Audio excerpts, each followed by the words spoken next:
Hey there, and welcome to Life's Just Perfect. I'm Brenna Stebbins, a wife, mom, and full-time realtor here in North Carolina. 7 years ago, I transplanted from a tiny town in Maine to an only slightly bigger small town, and let me tell you, it has been a journey. Let's be real, these middle years, the ones where you're too old to hang out in the McDonald's playground but still figuring out what you want to be when you grow up, they're messy, magical, and nobody talks about it enough. Perfect is all about perception. What's perfect for one person might not look like perfection to another, but that doesn't make it any less beautiful. So let's dive in and embrace the chaos and talk about everything that leads us to our own version of perfect. Hey guys, it's going to be Monday when this posts. It is the first official Monday of 2025. And what I mean by that is our calendar is so screwy. It does not start on, a Monday ever. So here we are, almost a full week into January of 2025, but it's the first official Monday, meaning kids are supposed to be back to school. We missed out on school today because of the weather, but that's a whole nother thing. Here we are, the first Monday of 2025, and what I want to talk about today is what I left in 2024 and what's coming with me in 2025. And I know that sounds strange, but let me get into it.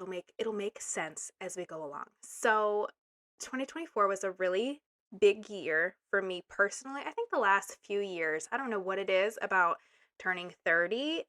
The closer I got to 30, I think the more I've started to really be comfortable in my own skin and who I am and the person that I am in the world and what I leave in the world behind me, which is super cool. I've done a lot of personal growth. So I think that it's important to look back on things a little bit. Don't get stuck in the past, but look back and see what worked, what didn't serve you, what didn't help you move forward in the goals that you're continuing to work for. So I've got some good ones in here. So one of the things that I am leaving behind in 2024 is drum roll, people pleasing.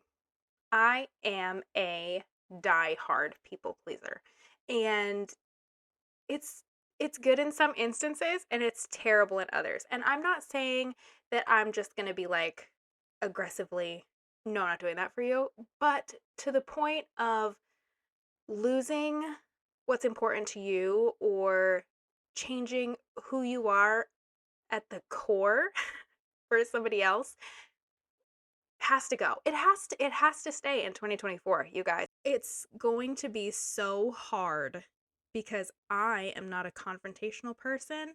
I don't like people to be unhappy. It is 100% easier for me to be just like, you know what? No, it's fine. It's fine. I won't say anything. We'll do it your way. If you're happy, I'm happy. And I think being honest with yourself, with myself, of being like it doesn't make me happy. It's okay if you be like, yeah, that does nothing for me. I'm not going to do that because no. That's another thing. It's not on my list of things to talk about, but no is a complete sentence, you guys. It's just no, period. Okay, moving on. Overloading your plate. This might seem funny to people, but I know that there's a lot of yes men and yes women out there that are just like, oh God, yeah, I can squeeze that in. I can definitely do that on Thursday. I don't know when I'm gonna eat or sleep or probably pee, but yes, I can, and I will make it happen. And I kind of stopped doing this. I've started weaning myself off the overloading the plate thing. I honestly am such a lazy soul at heart. I like to sit on my couch and snuggle my dogs and watch TV and read a book and those things. I don't like to be busy all the time. I hate to be at home all the time, but I don't like to be busy all the time. There has to be a happy medium for me. And I hope that resonates with a lot of you. But for me, I've started last year, actually. I really started. Sundays are a no-go for me with work. I let all of my clients know up front that Sunday is a family day. You probably won't get me unless it's like a true emergency or something has come up. A house came on the market. We have to see it right now, which in this market, that's not how things are working anymore. I have more than 3 seconds to get you to a house before it's sold, which is great. But Sundays are family day. And whether that means we actually go do something as a family or literally sit in the house and just nap, snack, hang out. Yesterday was wonderful. Loved it. We just hung out and did basically nothing all day, and it was great. The other thing too is for me, and this won't work for some of you, but as a business owner, setting like hours and expectations for people, because otherwise, if people don't know the boundaries, don't know what those quote rules are, they're going to have no idea that they're stepping into your personal life. So I set harder times this year, so from 9 to 6 kind of thing. After that is family. I'm not going to be negotiating or answering phone calls or anything like that. And as far as anything else, it's a come and go kind of thing. Like if the girls are going to be in sports, that's great. I'm going to support them, and I'm going to be at all the practices and all the games, and everything like that is great. But we take that on a case by case basis. It's not an immediate yes to everything, because it can't be. It just can't be. With all of us working and sports and going 100 miles a minute in different directions with all of the interests that each of us have personally, there has to be some sort of no. Nope. For those of you who know me in real life, my husband, you're going to laugh. I'm going to try my very darndest to leave procrastination in 2024. And I know I can hear some of you laughing at this because it's such a real thing. I don't know. It started as a teenager. I was homeschooled my whole life, right? So I was given my to-do list, my school schedule on Sunday afternoon, broken up into nice daily chunks of each subject that we had, the testing that I had. Everything was all laid out, and it just had to be done before Friday, right? And your girl would dilly-dally, pick and choose, do a couple things here, and then come Friday, I would knuckle down and get an entire week's worth of studying, testing, schoolwork, reports, you name it, done. Because I just was like, I have time. I can get it done. And for some reason, I feel like I work better under a, oh my gosh, this has to be done today mentality. But as I get older and my sweet little friend anxiety is just like hanging out this whole time, it's really not in our best interest to wait for a lot of these things. I am so bad at being like, oh yeah, I can do that this afternoon, or I could do that after lunch, or I could do that tomorrow, and I could just as well get it done today. And how I'm going to be doing more of this is I do time block. I have to, because I have a squirrel brain. I have to have some sort of structure of what I'm working on, or nothing is ever, ever, ever going to get done. So if I was supposed to be working on something for work, and then I sit down at the island with my computer, and then I'm like, oh, the dishes have to be done. And then what happens is I go from dishes to laundry to running a quick CMA for a client to checking my email to running outside and things just don't get done. But I have blocks of time that I'm like, this is housework, right? So if I'm walking around and I see that the dishes need to be done, I'm going to do that right now. Okay. I have to do it right now while I'm thinking about it, and not be like, oh, after this next thing. Really just try to set myself up for success. I know so many of you when we're talking about things and work and business, and people are like, you have so much stuff going on and you have it so organized and together. And girl, let me tell you, you should see my desk. You should see the inside of my brain most days, because we're just bouncing from one thing to the next, just really, really hoping for the best out here. And I'm excited to do better at that this year. Okay, the last thing that I am leaving in 2024 is the comparison game. Comparing to others, I think, is the biggest thief of joy you will ever encounter. And I know that this is so hard because social media these days makes it so easy to see other people's quote perfect lives, their beautiful kitchen, their wonderful relationship, their beautiful kids, their sweet little town, their business that's booming, all of this stuff. It's so front and center and easy for you to see every day while we doom scroll on Facebook and Instagram. Let me tell you, scrolling through that girl's past 586 reels about her beautiful wardrobe and her perfect husband is not going to make you feel better about what you have. Okay? It's not. And beyond the influencer thing, talking about people in your life, talking about people maybe in the same career path as you, in the same town as you, and you're like, wow, we've been in the business, again, for me in real estate, if I see somebody who's been in the business for 5 years or 6 years similar to me and they're just out there crushing it, and I'm like, wow, why can't I do that? That doesn't focus on all of the good and the wins that I've had in those last 5 or 6 years. Good for them. That's great. Maybe her roadmap looked different than mine. Maybe we're on a different journey. And it's not even maybe. We are on a different journey. Her home life looks completely different than mine. Her responsibilities could be very different than mine. She might hate having the amount of business that she has because she's not home for dinner or things like, you know what I mean?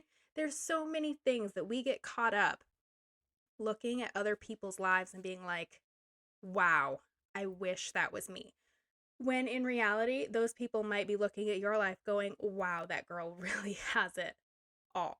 It kind of goes back to as simple as, the straight hair girls want curly hair and the curly haired girls want straight hair. And it's very simple. What you always want what you don't have, but in the meantime, you stop focusing on the beauty and the good that is in your life right now and just get caught up in this never enough game. So we are leaving that in 2024. Okay, let's get enough of the negativity. All right, we left all that. We're leaving all that in 2024. So what are we bringing with us into 2025? And the first thing that I am bringing with me into 2025 is community. The last several months, I have really enjoyed being face to face with people, doing things together with people. I feel like we got so far away from, it takes a village or community with kids and moms and just neighbors in general during 2020.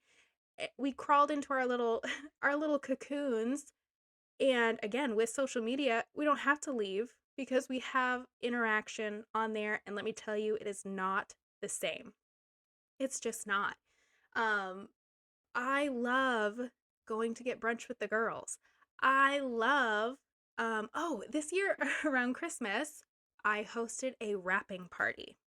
There was 8 women in my community, some from my school, some that I'd worked with at a past job when I was waitressing, a few just local community members that I had never even met before came, and we literally ate Sam's Club cookies by the pound and wrapped presents in solidarity, blasting 90s party music. And it was so much fun.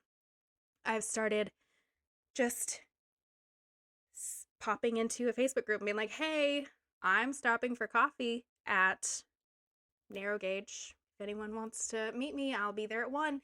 I think that it's so important to have those face-to-face connections and that community. We live in small towns, and some of us live in like apartment complexes and have no idea who lives next door on either side of us or across the hall. It is crazy to think that. Again, growing up, we lived on a dead-end dirt road. We had some great neighbors that had a son that played with us all the time. We spent a lot of time with our immediate families, grandparents. We traveled, of course, church, get-togethers, potlucks, all of those things. I love, love, love, love, love doing things with people. I know if you listen to the first half of this and then the second half, where I'm like, listen, I like to stay home and not do anything, and then also I need people. I don't know how to I don't know how to make that make sense. I need people to charge my battery, and I also need silence to charge my battery. So, if somebody knows what that means, what that makes me, an introvert, an extrovert, an introverted extrovert, whatever it is, let me know, because I'm just taking it day by day. The second thing I am continuing to bring into 2025 is celebrating wins. And I'm not just saying the wins at the end of the year when you're like, yes, I hit this goal and I hit this goal. I'm talking about the wins in between, all of the little wins. So I do this thing, and I posted on my social media stories. So if you see it, you'll be like, oh yeah, she was talking about that on the podcast. When I have a closing, I go get a latte from Starbucks. It is a dolce, cinnamon dolce latte. It's very good. You should try it. And I sub out the whipped cream for sweet cold foam, but that's neither here nor there. But I'll be like, it's a closing day latte, right? It's like $6, maybe 7 with a tip. But anyways, it is just like, ooh, we did it. We got through another closing. This is so good. And I do something nice for myself, and that seems so silly, but or I'll set little goals for myself throughout the week. Be like, I want to get this project done. If I get this project done, we are gonna go schedule a massage with Elena, which that's coming up this week. So excited for that. I think it's important to keep motivating yourself to continue doing those things. Because if you're just like, okay, girl, it is January 6th and we have to do XYZ before December 31st, and then you can do this thing. That's terrible. That doesn't make me excited. That's a long time. That's a long, long time, you know? And I give you the closing day latte as an example, but also I have to tell you that not last week. It was before break. It was a long week. Whatever was happening, there was just so much going on, and the way that I was like, I'm never even going to make it to Christmas break, in all honesty. And I had a heart to heart with myself and said, okay, listen, we have 2.5 hours before we go pick up the kids from school. We need to do these 4 things. And then if these 4 things are done within 2 hours instead of 2.5 hours, we will have time to go get a chocolate croissant before we pick up the kids.